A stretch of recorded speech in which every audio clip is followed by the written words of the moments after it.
So I just made it out to Seven Sisters Park. This is it here. Bus drops you off right there. Bus journey was about 17 minutes exactly, so it was pretty accurate, and cost £3 one way, so £6 return.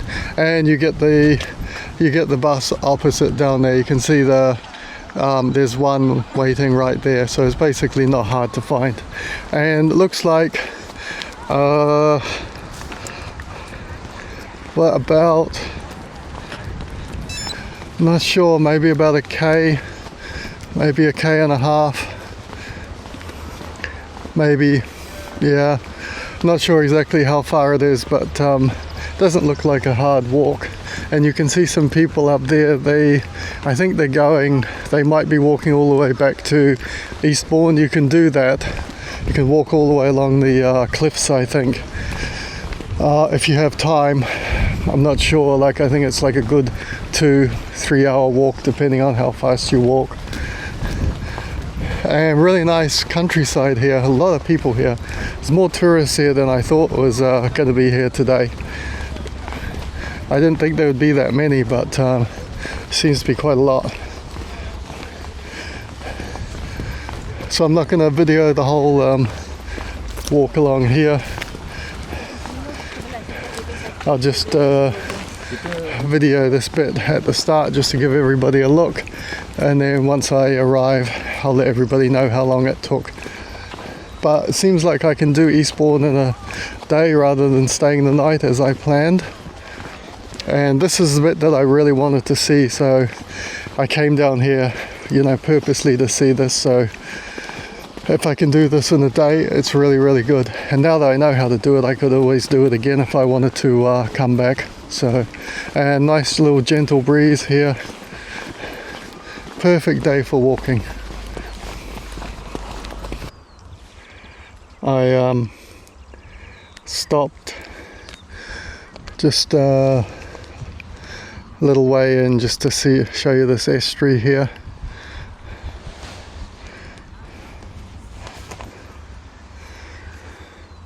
And I've still got about 3/4 of the way to go by the look of it, but hasn't taken me very long. How long have I been walking? 6 minutes now.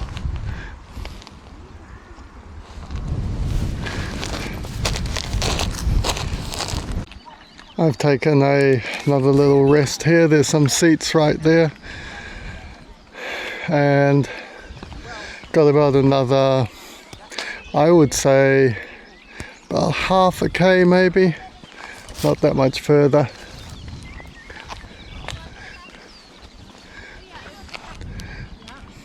And lots of people walking around here now.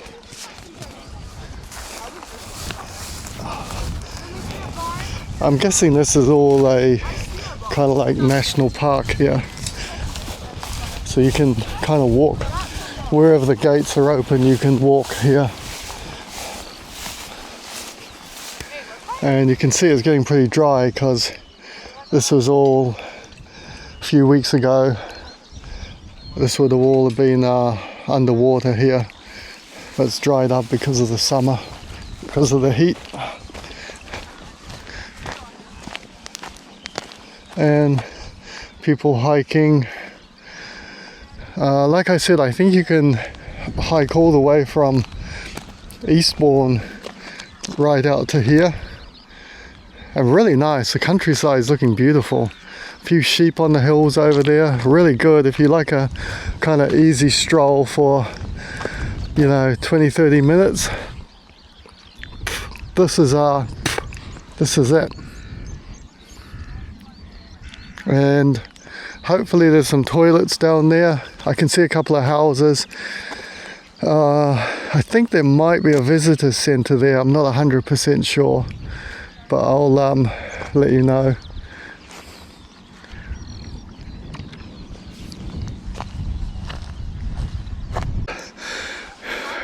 To the beach, touch the water. I forgot to do a video while I was down there, but I took a couple of shorts instead. And now I don't want to get too close to the side of this. but I'm right here. That's about as close as I'm gonna go, but I'm right on the kind of chalk cliffs here. It's taken me, how long has it taken me? 1 hour 21 minutes to walk from where the bus dropped me, but I did stop down there for probably half an hour, and it's taken me another about 15-20 minutes to walk up here. I'm almost at the top of the hill right here. That's where I'm going to stop, and then I'm going to eat a bit of lunch, have a sandwich and stuff, and just get a little bit closer to show you the see if I can do a zoom in here.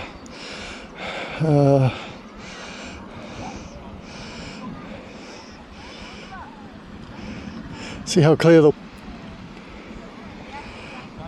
really kind of shallow here, and you can see how far there's some people there. They must be at least good 75 meters out, and they're still standing in the water. They're not even having to swim, so you can see how shallow it is here. Must be pretty good for swimming, I think, in summer, because it doesn't look like there would be much of a rip tide or any type of tide that would drag you out. I'm not sure about that though, but it just doesn't look like this part of the coast gets like maybe particularly big waves, but don't quote me on that because I'm not an expert on this part of the beach. But it's very, very calm down there today. You know, it looks like you could walk out quite easily, you know, up to your shoulders, and not really seem to worry about being dragged out or anything. Amazing view here. Look at the view. Reminds me of video I took in Tenerife in the south when I climbed up, can't remember what the mountain is there. Climbed it up on Christmas Day, but check my channel for Tenerife at Christmas, and I sat there and watched the sunrise, sunset at on Christmas Day. It was beautiful and really nice countryside. You can see just like rolling hills here, plenty of places to walk. I'm not sure if this is all like national park land or something, but there's gates all over the place just where you can open. So I'm guessing, like, you know, I'm guessing it must be owned by somebody, or maybe there's like some agreement with the farmer or something who owns this land, because it looks like there's some sheep over like on that far hill over there. There's 2 cottages there, so those are probably like farming cottages on the hill, and looks like there's sheep on that hill over there. And I did see some cows when I was walking. Nice breeze here today, absolutely beautiful. It's exactly what I need to cool me down. And you can see, I'm not going to get any closer here, but you can see how white this is. The chalk is just like, you know, bright white. So definitely worth a trip to do this if you come to Eastbourne. This is the actual kind of one of the main reasons why I came out to Eastbourne, came down, is because I wanted to visit this. Wanted to visit a beach, and I wanted to go to Canberra Sands, but it was just a little bit difficult to get to without a car. And I drive, but I just don't have a car. So this was the next, the kind of easiest place to come. And now I kind of regret not bringing any swimming gear, because there's, you know, quite a few people out there swimming. Not a lot, but there's a few people out there like swimming, and in this type of heat it's quite nice. And the other thing is the water wasn't very cold. I was thinking it was going to be like, you know, really, you know, kind of a bit icy, because it's not midsummer, and obviously, you know, it's you know, it's the UK, it's not Spain, so you're not getting like really, really, you know, hot Mediterranean water. But it was actually I'm pretty sure I could have just gone out and swum in it quite easily, and I wouldn't have found it that cold. Anyway, I'm going to stop my video here again, and I'm going to walk to the top, have a bit of lunch and that I bought. I'm almost out of water. I bought like 2 bottles of water, not big bottles. Should have bought a bigger one, because you never have enough water, especially when you're doing these types of day trips. I should know that because I've done enough of them, but I always seem to pack everything apart from enough water. Anyway, I'll be going back into the Eastbourne, into the town later on, and I'm going to do a bit of shopping and stuff and see what it's got to have to offer, so check that out as well. Thanks.